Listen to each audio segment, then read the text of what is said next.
그리고 이제 구체적으로 그러면 사람들을 토대로 해가지고 조금씩 얘기를 하겠습니다. 그런데 너무 이걸 많이 할 수 없으니까 조금 이제 압축적으로 설명을 하겠습니다. 기본적으로 라젤이라는 사람이 독일의 지리학자로서 처음으로 이제 그 독일 내에서 정치 지리학이라는 걸 이제 발전시켰습니다. 특히 그 아까 얘기했던 레벤스라움이라는 용어를 이 사람이 이제 그 많이 활용을 합니다. 그래서 기본적으로 국가라는 것도 하나의 유기체다라고 얘기를 하는 것입니다. 그러니까 사람들이 그 성장을 하면 먹는 양도 많아지고 그리고 그 활동 양도 많아지고 그렇게 되죠. 그러니까 국가도 마찬가지로 어느 정도 그 성장을 하게 되면 그러면 그거에 맞는 그러한 에너지 자원이나 아니면 영토나 그 국민이나 이런 게 필요하다라고 이제 얘기를 하는 것입니다. 그러니까는 그 국가라는 것도 결국에 생명체니까 큰 만큼 확장을 해야 하는 게 당연하다라고 설명을 하는 논리를 제공을 한 것입니다. 그래서 그 결국에 이제 그 성장하는 국가는 공간을 확장하는 것이고 죽은 국가는 지도에서 사라지는 것이다라고 설명을 하는 것입니다. 그리고 인구 증가를 긍정적으로 해석을 합니다. 그러니까 멜더스 같은 경우에 있어서는 와 이거 인구가 증가를 하니까 우리 걱정인데 막 이렇게 얘기를 하는데 이 라첼 같은 경우에 있어서는 그게 아니야. 인구가 많아진다는 건 그만큼 국가가 성장하고 있다는 얘기야. 그러면 그걸 해결하기 위해서는 필요한 용토를 더 차지해야지 뭐 이렇게 얘기를 했다라고 하는 것입니다. 그러니까 그 그러니까 다른 국가를 침략하는 거에 대해서 별로 그 문제가 안 되겠죠. 그리고 실제로 우리가 이제 그 잘 생각하지 않는 문제 중에 하나가 1919년 이전까지는 남의 국가를 침략하는 것이 문제가 안 됐었습니다. 그러니까 그게 그 나쁘다라고 생각을 안 한 겁니다. 그러니까 국가라고 하는 건 당연히 다른 나라를 침략할 수 있는 거라고 생각을 했기 때문에 이런 논리가 그냥 나올 수 있었던 것입니다. 그런데 이제 1919년도에 1차 세계대전 이 마무리 짓고 나서 이 국제연맹이라는 걸 만들면서 이 침략행위를 잘못된 걸로 이제 규정을 하고 그때부터 이제 국가들이 전쟁을 일으키기 위해서는 이제 명분을 찾아야 하는 그러한 상황이 되는 것입니다. 그러니까 이거 어쩔 수 없이 나는 싸울 수밖에 없었어라고 하는 그러한 상황이 되는 것입니다. 근데 그 이전까지는 이런 식으로 설명을 해도 문제가 없었다라고 하는 것입니다. 그리고 이제 보다 더 이제 중요하다라고 할 수 있는 사람이 이제 셜렌입니다. 이 루돌프 셜렌이라고 하는 사람은 스웨덴의 정치학자인데 이 독일계 스웨덴 사람입니다. 그래서 최초로 우리가 얘기하는 지정학이라는 용어를 사용을 합니다. 그러니까 지오폴리틱스라고 하는 용어를 처음 사용한 인물입니다. 그래서 이 사람은 이제 라첼이 얘기했던 그 국가 유기체설과 공간 논리를 활용을 합니다. 그런데 어떻게 활용을 하느냐? 어차피 그 국가라고 하는 게 생존을 위해서 공간을 놓고 싸우는 것이다 라고 얘기를 하면서 국가라고 하는 건 자급자족 능력이 있어야 한다라고 얘기를 하는 것입니다. 그러니까 그 자급자족 능력이 없으면 국가라고 하는 건 그 생명력을 가질 수가 없기 때문에 자급자족 하기 위해서 결국에 그 더 좋은 자원이 있고 더 좋은 그 지형이 있는 데를 차지해 나간다라고 얘기를 하는 것입니다.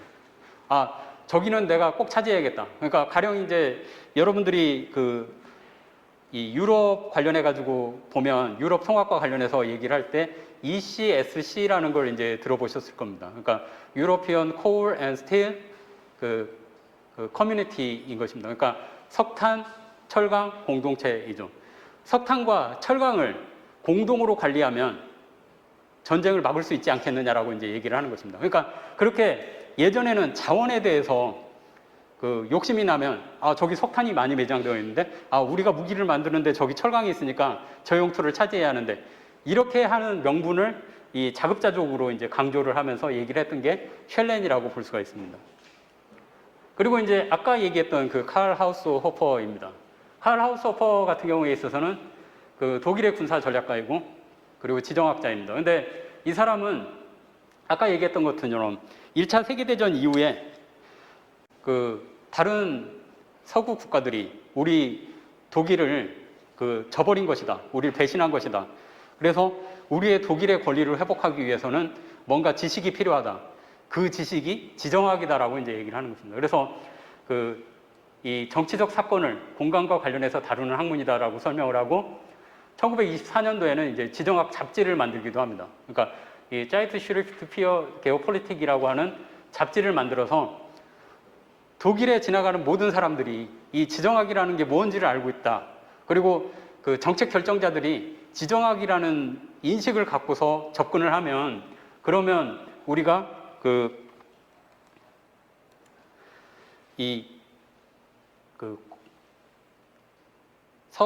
1차 세계대전에서 저버림 당했던 걸 복구할 수 있다. 그러니까 권리를 회복할 수 있다라고 이제 설명을 하는 것입니다. 그러면서 앞에서 얘기했던 그 생존 공간의 논리를 다시 이제 활용을 해서 생존 공간이 부족하면 확대하면 된다, 확장하면 된다라고 이제 얘기를 하는 그러한 식의 얘기를 하는 것입니다. 그리고 이제 칼 하우스호퍼 같은 경우에 있어서는 일본에 체류한 그 경험이 있습니다. 그래서 그 기본적으로 일본 같은 경우에 있어서 그 메이지 유신의 바탕이 된 게 프러시아입니다. 그러니까 그 독일이죠. 그러니까 독일의 그 문명을 가지고 와서 발전을 시켰는데, 그 일본에서 적용하고 있는 거 보니까 이게 우리가 또 독일이 활용할 게 있겠다라고 생각하고 한 2년 정도 그 일본에 체류하다가 돌아가서 다시 이제 이걸 토대로 해가지고 이제 대일본이라고 하는 그 책을 냅니다. 그래서 일본에 대해서 이제 전파하는 역할을 하죠. 그리고 이 일본의 내용이 그 독일에게 영향을 준 것과 동시에 또 다시 그 칼 하우스호퍼가 일본에 대해서 얘기한 게 또 일본에게 영향을 줍니다. 그게 바로 이제 대동아 공영권으로 나타나는 것입니다. 그래서 이 지정학의 기초라고 하는 책을 보면 판 리전스라고 하는 것을 얘기를 합니다. 그때 여기에 얘기하는 것처럼 판 아시아라고 하는 것을 일본이 주도한다라고 이제 얘기를 하는 것입니다. 그러니까 조금 이따 다시 설명을 하겠지만 이렇게 4개의 그 범지역주의를 얘기를 해놓고 그 지역에 있어서 그 아시아권 같은 경우에서 범아시아 지역에 있어서는 이 일본이 지배권을 가져야 한다라고 설명을 한 것입니다.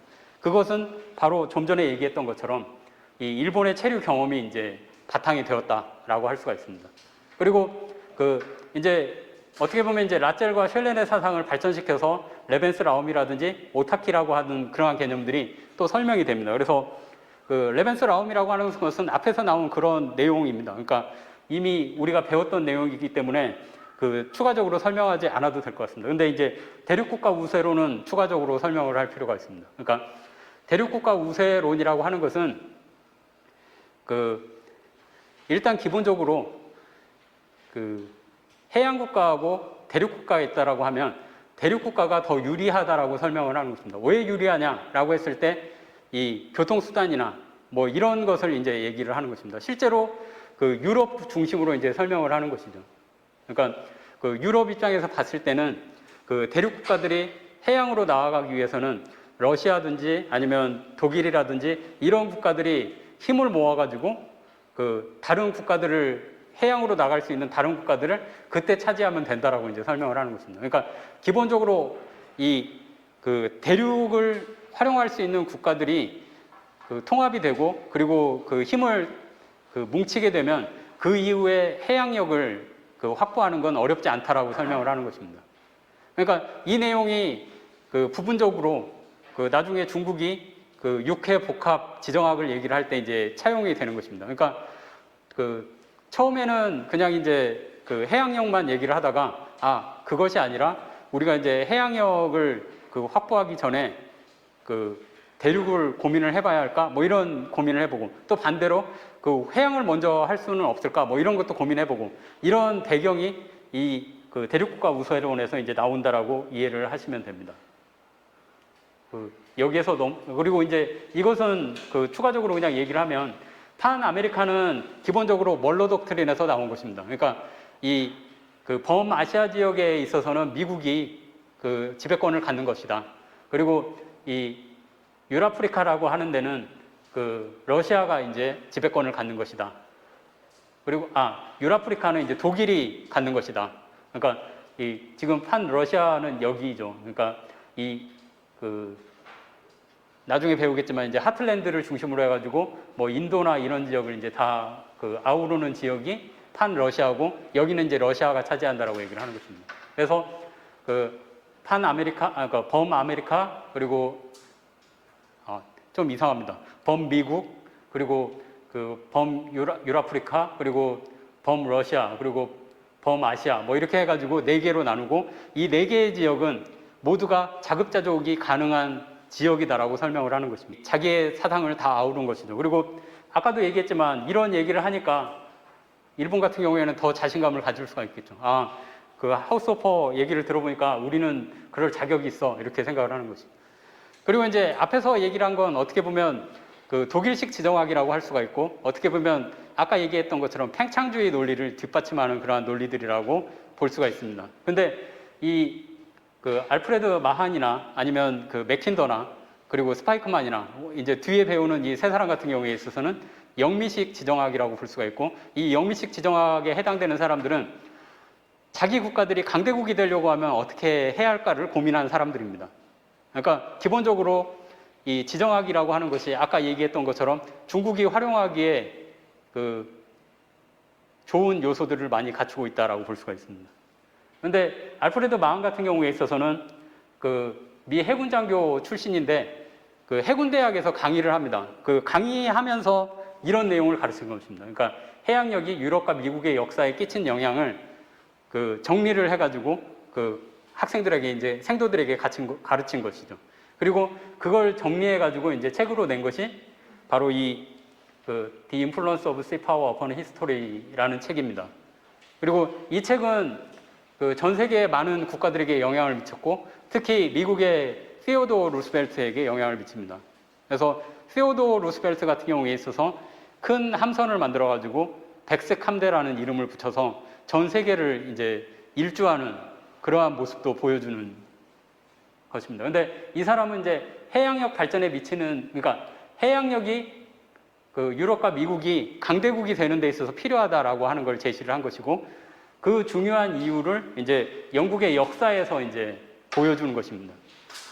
그리고 이제 영국뿐만 아니라 이제 다른 그 뭐 카르타고라든지 뭐 다른 국가들도 이제 그 설명을 하는 것이죠. 근데 기본적으로 첫 장에 나온 게 바로 이제 해양력 발전에 영향을 미치는 중요한 요소들을 이제 제시를 하고 그게 이제 이런 6가지입니다. 근데 이것은 이제 그 제가 봤을 때 시간 관계상 이것까지 설명하는 건 좀 불필요할 것 같고 그 말 그대로 여기 나오는 거 그대로기 때문에 그냥 이제 6가지를 그렇게 얘기했구나 라고 생각하시면 됩니다.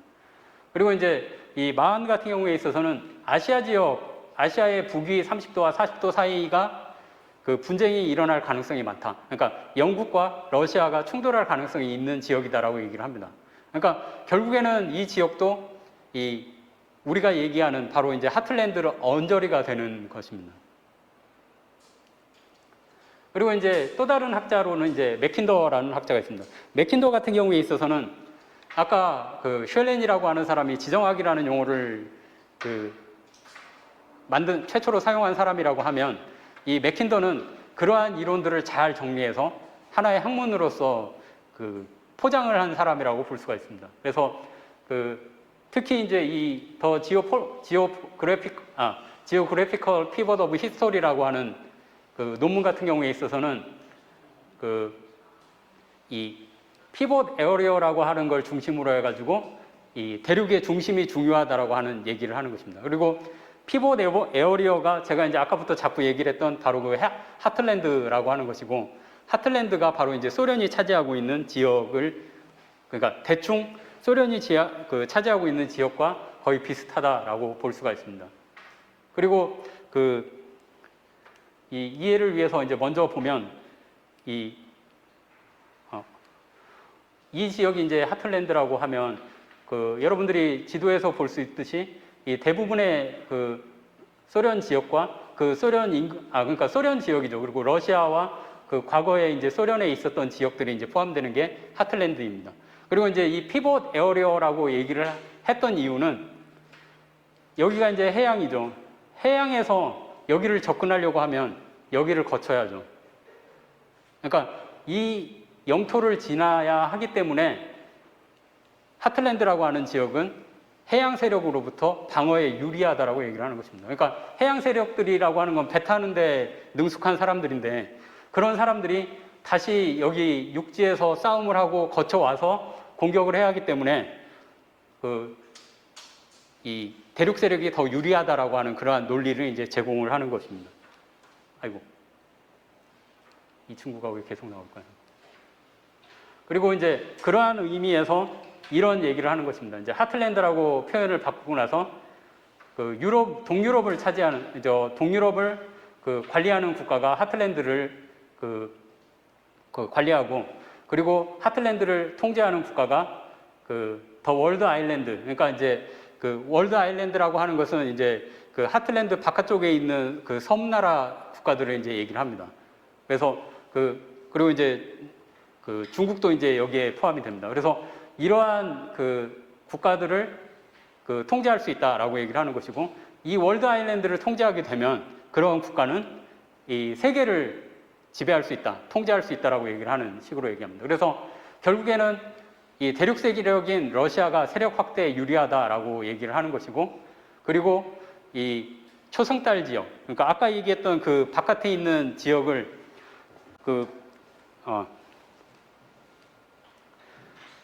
이 지역을 어떻게 보면 이렇게 봤을 때 초승달 모양이라고 얘기를 해서 이제 이너 크레센트 에어리어라고 이제 표현을 하는 것입니다. 그러니까 내부 초승달 지역이라고 이제 설명을 하는 것입니다. 그리고 그 바깥에 있는 데를 이제 아우터 크레센트 에어리어라고 이제 표현을 하게 되는 것입니다. 근데 어쨌거나 금방 얘기한 것처럼 이 대륙 세력인 러시아가 세력 확대에 유리한 이유는 해양 세력이라고 하는 것은 공격이 용이치 않은데 대륙 세력은 그냥 나가면 된다라고 하는 것입니다. 이미 대륙 세력은 대륙에 유리한데 바다와 인접한 지역도 대륙이기 때문에 결국에는 별로 힘들이지 않고 나와가지고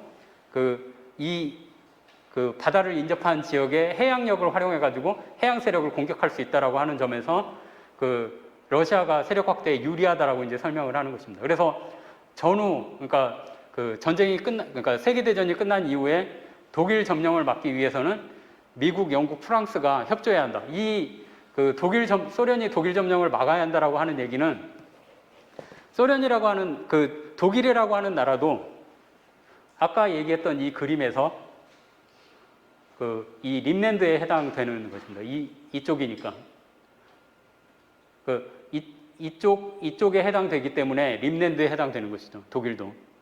지금 여기가 이탈리아니까 이탈리아 이쪽 정도가 이제 독일이 되겠죠. 그러니까 독일도 결국에는 림랜드에 해당되니까 이 하틀랜드가 림랜드 지역을 차지하게 되면 바다로 나가게 유리한 위치가 되고, 그러면 전 세계를 이제 뒤흔들게 되니까 미국, 영국, 프랑스가 협조해가지고 해결을 해야 한다라고 얘기를 하는 그러한 내용이 나오는 것입니다. 그리고 그게 이제 네이토라고 볼 수가 있고, 그리고 이제 또 다른 한편으로는 아까 얘기했던 그림과 관련해가지고 하틀랜드라고 하는 지역, 소련이라고 하는 지역이 이 림랜드로 나오지 못하게 하는 데 있어서 이 중간에 조그마한 소국들을 분할시켜가지고 완충국가로 만들면, 그러면 또 이 지역을 한 번에 차지하지 못한다라고 얘기를 하는 것입니다. 그러니까 이 완충지대를 얘기한 분할국가는 나중에 보면 이제 셔터드 벨트라고 이제 표현을 합니다. 그러니까 분쇄지대라고 표현을 합니다. 그러니까 이 분쇄지대라고 하는 건 뭐냐? 서로 이념도 다르고 인종도 다르고 민족도 다르고 서로 결합되기 어려운 그런 국가들을 만들어 놓으면, 그러면 나중에 통제하기가 쉬워진다라고 하는 그러한 설명을 하는 그러한 논리에서 이런 주장을 하게 되는 것입니다. 그리고 이제 끝으로 이제 스파이크만에 대한 내용을 하겠습니다. 스파이크만은 맥킨더의 이론을 차용을 합니다. 그래서 그걸 뒤집어 놓은 것입니다. 그러니까 하틀랜드가 중요하다라고 했는데 이제 림랜드가 중요하다라고 얘기를 하는 것입니다. 림랜드 자체가 이제 수륙으로나 대륙으로나 해양으로 다 움직일 수 있기 때문에 그러한 가능성을 지닌 지역을 통제하는 게 더 유리하다라고 얘기를 하는 것이고, 그게 바로 이제 이러한 용어로, 그러니까 림랜드를 통제하는 국가가 유라시아를 지배하고 유라시아를 지배하는 국가가 결국에는 세계의 운명을 통제하게 된다라고 이제 얘기를 하는 논리로 가고, 아까 얘기했던 그러한 봉쇄 정책, 아까 설명을 했던 내용이기 때문에 이 부분은 이제 생략하도록 하겠습니다. 그리고 이제 그런 측면에서 봤을 때 결국에 이제 중국 같은 경우에 있어서는 2000년대 들어서 이제 해양 강국에 대한 얘기가 나오고, 아까 지정학 통계를 봤을 때 해양에 대한 얘기가 나오고, 그리고 2010년대 초만 해도 마안에 대한 연구가 엄청나게 많았습니다. 그러니까 해양이 중요하다라고 하는 연구들을 많이 하고 그걸 발표를 하고 관심을 가졌었는데, 그 내용이 이제 시간이 지나면서 해양만 갖고서는 안 되겠다. 이제 해양도 키우고 우리가 원래 장점인 육지도 같이 가져야겠다라고 하면서 그러한 연구들이 이제 2016년, 2017년 이때 이제 나오게 되는 것입니다. 그러면 이제 이 중국 특색의 이론들을 아까 얘기했던 현실주의 패러다임, 그리고 이 자유주의 패러다임, 그리고 구성주의 패러다임의 서로 이제 대응이 될 수 있는, 서로 설명이 될 수 있는 그러한 대표적인 이론들을 설명을 하도록 하겠습니다. 일단 칭화대의 옌쉐퉁이라고 하는 교수를 중심으로 한 도의적 현실주의를 강조하는 그러한 이론들이 있습니다. 이 이론은 이제 계속 이제 시도를 해오다가 2013년도 정도 되면 이제 책으로 나와가지고 이제 설명이 되고, 사람들 사이에서도 이제 중국 내에 도의적 현실주의라고 하는 하나의 흐름이 있다라고 얘기를 할 정도가 되는 것입니다. 그리고 기본적으로 이 도의적 현실주의에서 얘기를 하는 것은 이 현실주의 패러다임에 해당되는 것을 어느 정도 차용하되 거기에 이제 중국의 사상을 곁들인 겁니다. 그래서 어떤 걸 더 곁들였느냐, 바로 이제 이 도의라고 하는 것, 도덕이라고 하는 걸 이제 곁들인 것입니다. 그러니까 과거의 서구의 패러다임 같은 경우에 있어서는 물질적인 힘에 대해서만 초점을 맞췄습니다. 근데 이 중국 같은 경우에 있어서는 그렇게 힘으로 윽박지르는 것이 아니라 우리는 도덕 권력을 활용을 한다라고 이제 얘기를 하는 것입니다. 그러니까 도덕 권력 플러스 물질 권력이 결합된 그러한 논리를 이제 제시를 하는 것입니다. 그래서 기본적으로 세계의 지도적 지위라고 하는 것은 위계 질서가 이제 갖춰져 있고, 거기에 결정을 하는 것은 강대국이다라고 하는 논리는 그대로 가져갑니다. 그리고 왕권 질서라는 거, 패권 질서라고 하는 거, 강권 질서라고 하는 것이 존재를 한다. 근데 왕권 질서는 금방 얘기한 것처럼 도덕 권력과 물질 권력이 같이 아우러져서 활용되는 것이고, 패권 질서는 물질적 권력에 해당되는 것이고, 그리고 이제 강권 질서는 이제 이 폭력에 의해서 움직여지는 질서라고 설명을 하는 것입니다. 그래서 이 왕권 질서가 가장 이상적인데 그 설명을 할 수 있는 게 중국의 역사 속에 있다라고 얘기를 하는 것입니다. 그게 이제 이 진나라 이전 시기에 이 춘추 전국 시대를 거치면서 그 안에서 나타나는 여러 가지 이 논리적인 대결 속에서 만들어진 그러한 논리가 있다. 그게 중국만이 설명할 수 있는 그러한 부분이다라고 이제 얘기를 하는 것입니다. 그리고 이 현실주의 패러다임으로 설명하는 이유 중에 하나는 이렇게 도덕 권력 플러스 물질 권력, 그러니까 힘에 초점을 맞췄기 때문이기도 하지만, 이 지도국가 간의 경쟁이 불가피하다라고 하는 것, 서로 싸움이 불가피하다라는 거에 있어서도 바로 이제 현실주의 패러다임이라고 설명을 하는 것입니다. 그래서 아까 얘기했던 이러한 도덕 권력과 물리력을 강조를 한다. 그래서 그게 바로 이제 차별화되는 부분이고, 이제 핵심이라고 하는 것은 이렇게 인의예라는 것을 통해서 솔선수범하는 것이다. 그래서 이 서구는 강제를 한다. 그러니까 설득이라고 얘기를 하지만 그게 강제하는 것이다라고 얘기를 하는 것입니다.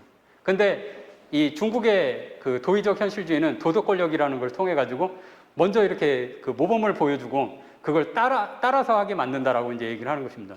근데 여러분들이 이제 제가 이제 이걸 비판하려고 하는 것은 아니고, 여러분들이 이제 케네스 왈츠나 여기가 이제 국제정치 전공이 아니니까 좀 다를 수도 있지만 이 케네스 왈츠나 미어샤이머 같은 사람들이 얘기를 할 때 그 사람들도 비슷한 얘기를 하긴 합니다. 그러니까 국가들이라고 하는 것은 성공한 모델을 따라한다라고 이제 얘기를 하거든요. 그러니까 모방도 하고 학습도 하고 한다라고 얘기를 하거든요. 근데 이제 그러한 그 부분을 이제 배제하고 생각을 해보면 이제 이 도의적 현실주의가 강조를 하려고 하는 것은 서구는 약간 강제에 의해서 설득이라고 하는 것도 강제에 의한 것인데 이 중국이 얘기하는 과거의 춘추전국 시대의 상대를 대하는 그 행태라고 하는 것은 이 본보기를 통해서 모방하게 만드는 것이었다라고 하는 것입니다. 그러니까 이제 금방 얘기한 걸 조금 다르게 설명을 하면 아마 이제 제가 연쇄통은 아니지만 연쇄통이 만일 디펜스를 한다라고 하면 그렇게 얘기할 수는 있을 겁니다.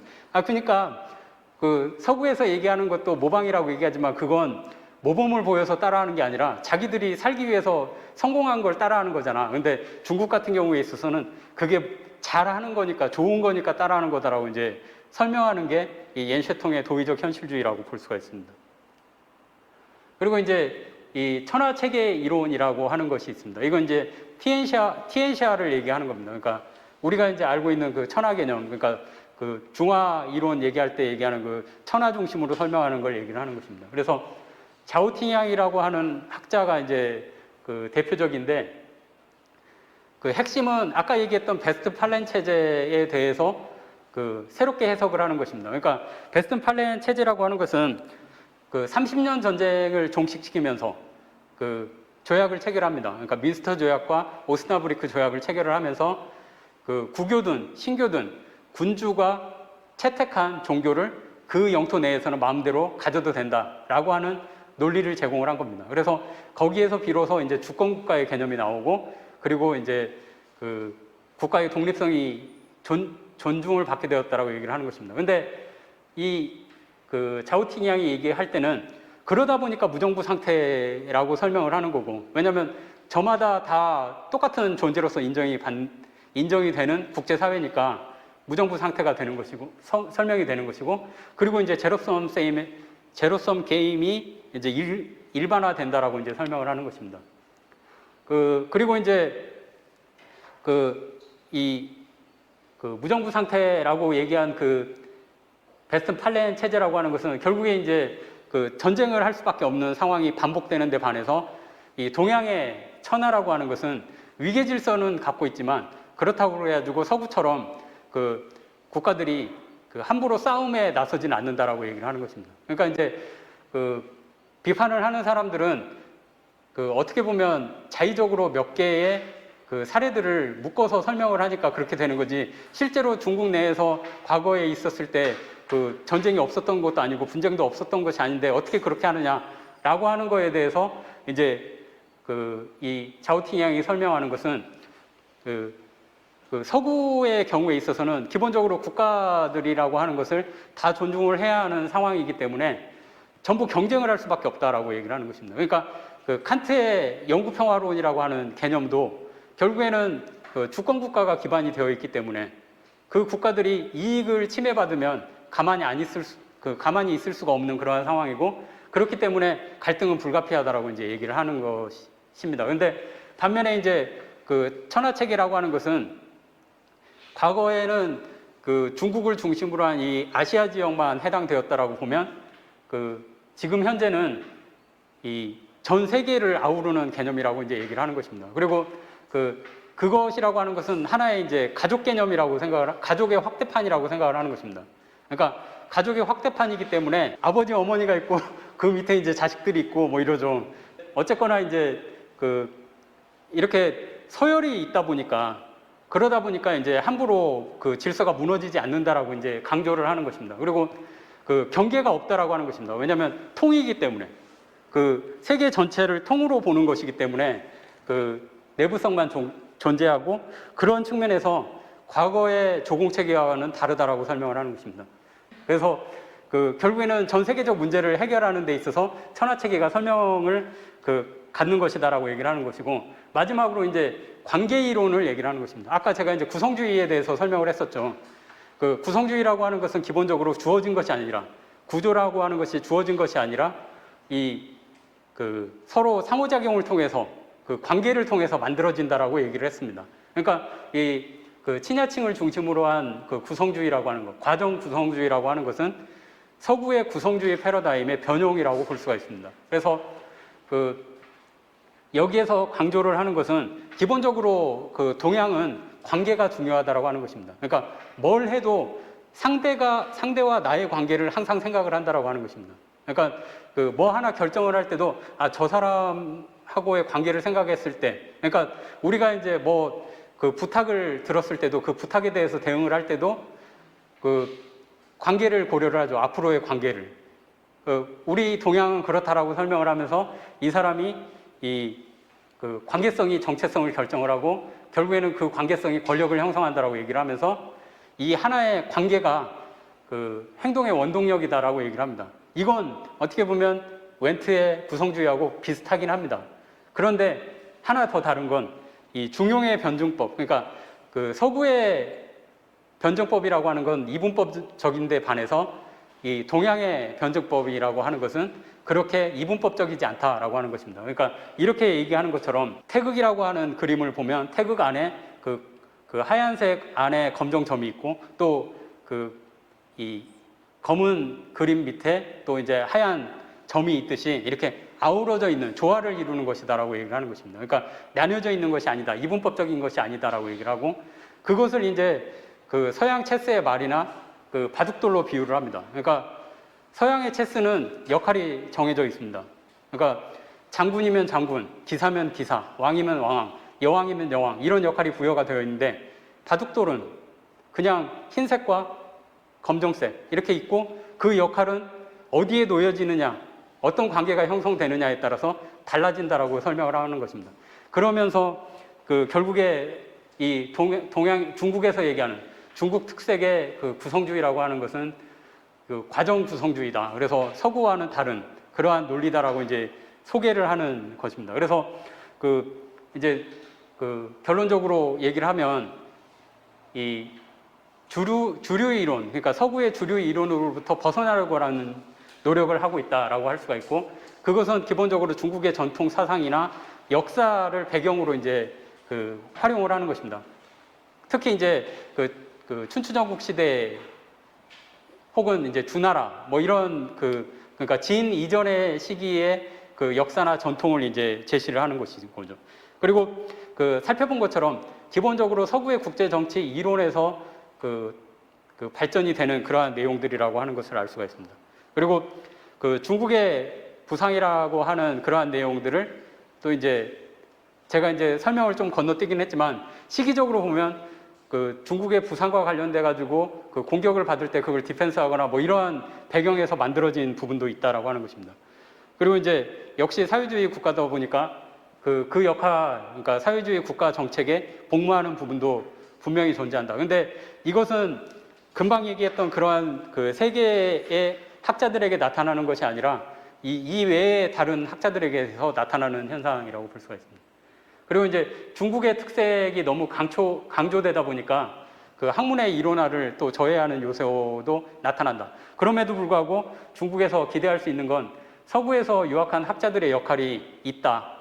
그러니까 이런 데서 조금 벗어나가지고 자기 나름대로 연구하고 있는 사람들이 있다. 가령 이제 그 푸단대 탕시핑 같은 경우에 있어서는 원래 이제 생물학을 전공했던 사람인데 정치학으로 바꿔가지고 이제 이 사회 진화론이라고 하는 부분을 개척하고 있습니다. 그러니까 그런 식으로 이제 서구의 이론으로부터 출발한 내용을 이제 중국화하고 있는, 그래서 그 중국 특색의 이론으로서 만들어가는 그러한 부분도 있다라고 하는 걸 제가 소개해드리고 이상입니다. 고생하셨습니다.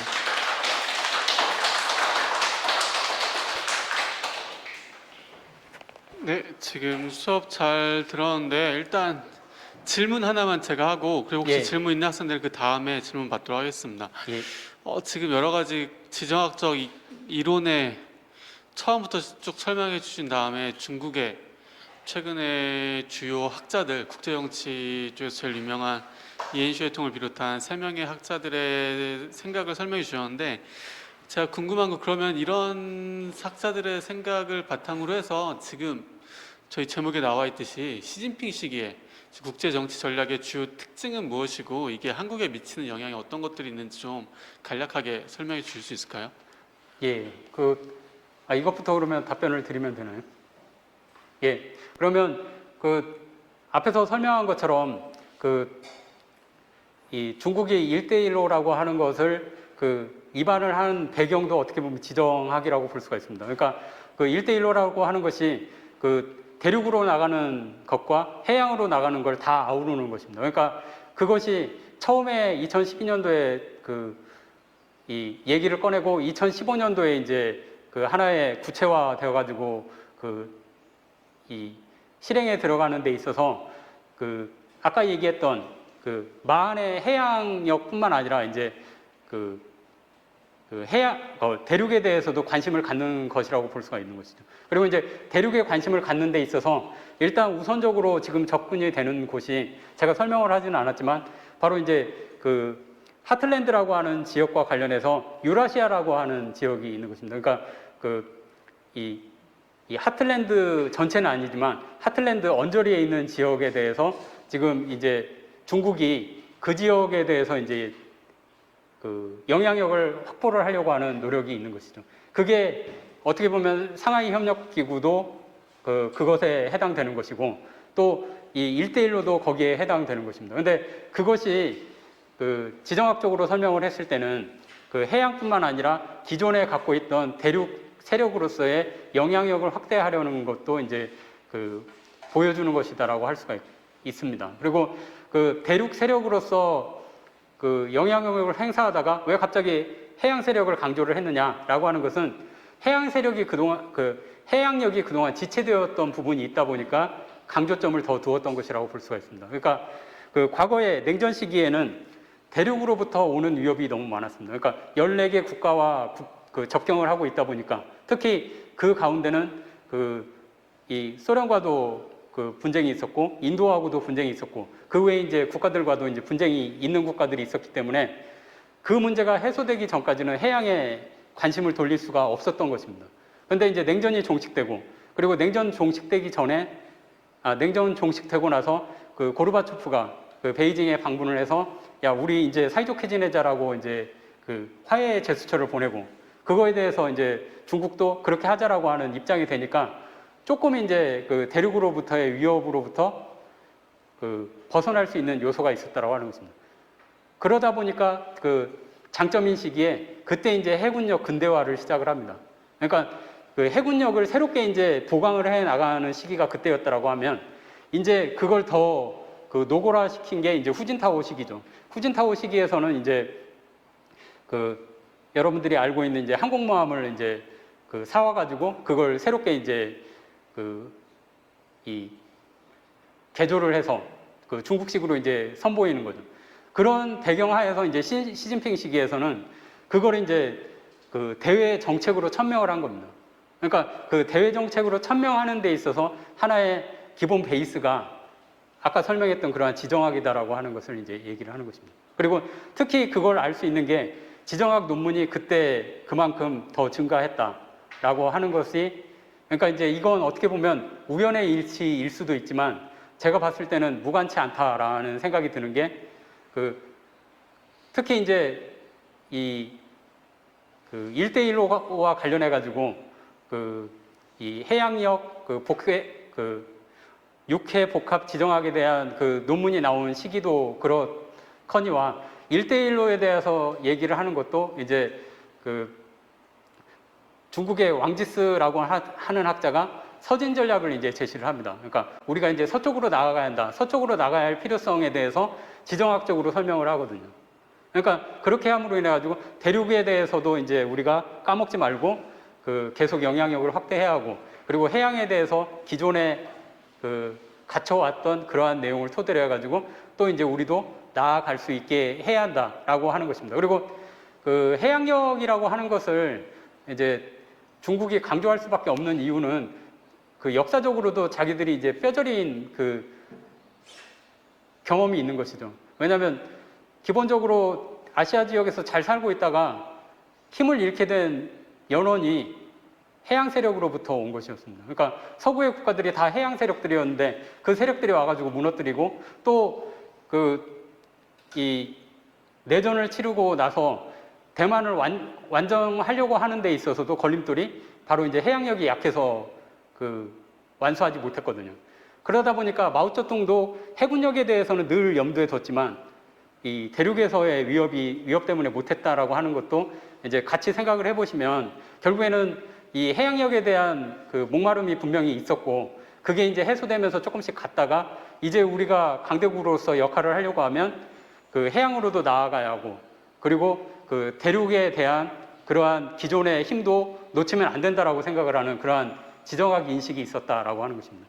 그러면 왜 그게 시진핑식이냐라고 하는 문제는 그러니까 시진핑 같은 경우에 있어서는 2012년도에 이미 그 얘기를 합니다. 그러니까 우리가 이제 더 발전해 나가야 할 그러한 부분은 이제 해양 쪽이다라는 걸 이제 강조를 합니다. 그러면서 해양 굴기를 해야 한다라는 걸 얘기를 하고 그러면서 이제 강군봉을 얘기를 할 때도 해군력에 대한 얘기를 이제 추가적으로 하거든요. 그리고 그 내용이 이제 2017년도에 19차 당대회에 있어서는 조금 더 살을 붙여가지고 해양이 중요하다라고 하면서 해양뿐만 아니라 앞으로 이제 해육 복합으로 가야 한다라고 이제 얘기를 하거든요. 그러니까 이것은 제가 이제 왜 그랬느냐는 지금 바로 떠오르지가 않는데 시진핑의 입에서 나온 얘기로 봤을 때는 2012년도하고 2017년도하고 1기와 2기 사이에 인식 변화가 있었다. 근데 그 인식 변화의 배경은 논문이 나온 걸로 봤을 때는 영향을 주지 않았느냐라고 이제 생각을 하는 것이죠. 답변이 되었는지 모르겠습니다. 네, 감사합니다. 예, 또 이제 추가적으로 질문 있으신 분 하셔도 됩니다. 예. 저는 중국학과 3학년 김정훈이라고 합니다. 아, 예.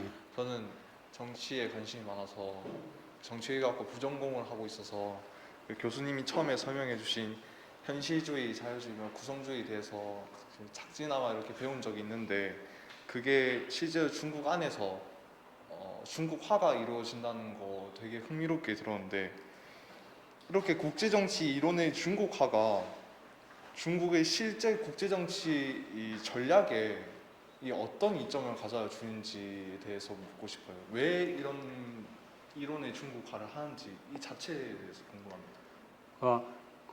예, 좋은 질문입니다. 근데 제가 이제 서두에 잠깐 얘기를 했던 것처럼 중국이라고 하는 것이 이제 더 이상 다른 국가들이, 서구 국가들이 만든 그러한 이론을 그냥 따라가기보다는 우리식으로 설명할 수 있는 이론이 필요하다라고 하는 데서부터 출발을 했고 또 더 나아가서 이제 중국이 힘을 갖고 있는 만큼 다른 국가들이 견제에 들어오는 것이 있습니다. 그러니까 가령 이제 2000년대 2001년도에 WTO 가입한 이후부터 경제 성장을 이루니까 중국이 어떻게 될지 모르겠다, 불안하다라고 하는 것들이 이제 나옵니다. 그러면서 이제 일본을 앞지르고 GNP 세계 2위가 되고 GDP 2위가 되고 뭐 이런 과정이 나타나니까 이게 이제 경제적인 그러한 부상뿐만 아니라 더 연결이 돼서 이제 군사 대국화에 대한 우려가 나오는 것입니다. 그러니까 중국 위협론이 나오기 시작하는 것이죠. 그러니까 중국 위협론을 설명하기 위해서 앞에서 설명한 중국의 역사나 사상이라고 하는 것들을 보면 중국은 그렇게 공격적이지도 않고 그리고 평화적이다라고 하는 걸 강조를 하는 것입니다. 그러니까 베스트팔렌 체제라고 하는 것은 기본적으로 주권 국가들끼리 서로 싸울 수밖에 없는 그런 구조인데 우리 중국이 지향하는 세계 질서라고 하는 것은 그렇게 싸우고 치고받고 하는 그러한 질서를 얘기하는 것이 아니라 질서가 잡혀 있고 안정적인 그러한 세계를 만들려고 하는 것이다라고 이제 설명을 하는 것입니다. 그것을 현실주의 패러다임에서는 분명히 힘의 역학관계가 나타날 수밖에 없는 그런 구조이긴 하지만 단순히 그렇게 힘으로만 제압하는 것이 아니라 도덕 권력이라는 걸 통해서 그리고 스스로가 모범을 보임으로써 다른 국가들이 따라오게 한다라고 하는 것이고 그리고 자유주의 패러다임에서는 베스트팔렌 체제가 갖고 있는 문제점을 지적을 하면서 우리가 지향하는 천하 체계라고 질서라고 하는 것은 이 전 세계를 아우르는 것이고 그리고 그게 가족의 개념이기 때문에 그 다툴 일이 없다라고 얘기를 하는 거죠. 그리고 이제 세 번째로 얘기를 했던 이 친야층이 얘기한 관계 이론이라고 하는 것은 기본적으로 관계에 근거하고 있기 때문에 늘 상대를 고려를 하고 그리고 그 상대와 나를 나누기보다는 상대와 나를 이제 조화시켜 나간다라고 이제 얘기를 하는. 그래서 기본적으로 전체적인 얘기가 우리는 평화롭다. 우리는 그렇게 공격적이지 않다. 우리는 이미 예전부터 갖고 있던 전통이나 역사가 그런 것이다라고 하는 걸 이론에 반영을 시켜가지고 이제 보여주고 있다라고 할 수가 있습니다. 답변이 됐는지 모르겠습니다. 답변 굉장히 잘 된 것 같고요. 예. 제가 기존 질서가 예. 그러면 중국의 지금 행태를 설명하기에 중국에게 불리하다는 소리시나요? 그러니까 지금의 질서라고 하는 것은 중국에 불리하다기보다는 중국이 만든 질서가 아닌 거죠. 그리고 이미 만들어져 있는 그러한 제도 틀내에서 중국이 할 수 있는 건 한계가 있는 것이죠. 그러니까 그걸 자신에게 유리하게 질서를 바꿔놓고 싶다라고 하는 게 이제 깔려 있는 것이죠. 그리고 최소한 전체가 안 된다라고 하면 둘이 나눠 갖자라고 얘기를 하는 거죠. 그게 이제 신형 대국 관계죠. 그러니까 미국 니들이 이렇게 하는 지역이 있고 우리 중국이 하는 지역이 있도록 하자라고 이제 얘기를 하는 게 깔려 있는 것이라고 볼 수가 있죠. 그리고 이제 아까 교수님께서 말씀하신 거에 제가 답변을 안 한 게 지금 떠올랐습니다. 그게 이제 한반도에 미치는 영향이 바로 그런 부분이라고 생각이 듭니다. 그러니까 결국에는 사드 때도 그랬듯이 말로는 평화롭다라고 얘기를 하면서도 결국에는 예전의 질서를 계속 이제 머릿속에 염두에 두고서 접근을 하는 것입니다. 그러니까 포장만 평화로운 거지 실제로는 과거에 영광을 되찾겠다라고 하는 것입니다. 그러니까 2012년도에 이미 얘기했던 중화민족의 위대한 부흥이라고 하는 것은 옛날로 돌아가자라는 것입니다. 그러니까 과거에 서양 세력으로부터 공격을 받고 받음으로 인해서 많은 권리를 포기를 해야 했었는데 그 권리들을 다 회복하자라고 하는 논리라고 볼 수가 있습니다. 그냥 진짜 마지막으로 예. 교수님까지 방금 말씀하신 대로 이게 포장이라 설명을 하셨잖아요. 그럼 저희도 대한민국에서 살고 있고 처음에 교수님도 국제정치를 공부하면서 이 서구의 사상이나 문명 이론들을 많이 접하고 처음에 그런 걸 토대로 이제 지식을 쌓아가셨을 거 아니에요. 저도 예. 마찬가지로.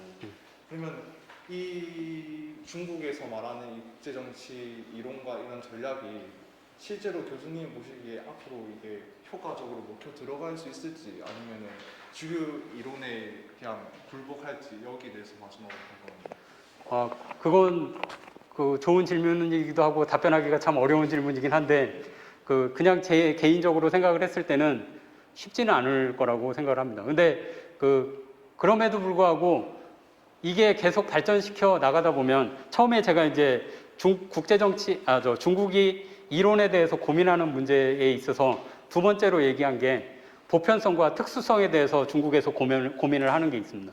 근데 이게 우리가 특수성만 강조를 하니까 더 이상 확장성이 없다. 우리만의 이론에 그친다라고 하면 뭔가 또 다른 변화를 줄 수도 있다라고 생각을 합니다. 그게 어떻게 보면 아까 끝에 얘기했던 탕시핑 같은 교수들이 얘기하는 탕시핑 같은 교수들은 대만에 가서도 얘기를 하고 그리고 실제로 이 외국에서 베스트셀러 상을 주는 데 있어서 두 권의 책이 상을 받기도 했습니다. 그러니까 아까 얘기했던 주류 패러다임을 설명하는 그러한 학자군에는 들어가지 않지만 그래도 나름대로 서구에서 미국에서 공부를 하고 그 공부한 걸 토대로 해가지고 자기 이론을 만드는 그러한 사람들이 있기 때문에 무조건 부정적으로만 또 생각하기는 어려운 그러한 부분도 있다라고 생각을 합니다. 근데 이건 이제 현실로 부딪히면 중국이 이제 또 어떻게든 또 해결해가는 그런 과정이 있지 않을까 싶습니다. 예. 근데 지금 현재 당장은 쉽지 않을 것이다라고 생각을 합니다. 혹시 질문 더 있나요? 없으면 마지막까지 긴 시간 공연해 주신 조지 용수에게 박수 한번 예.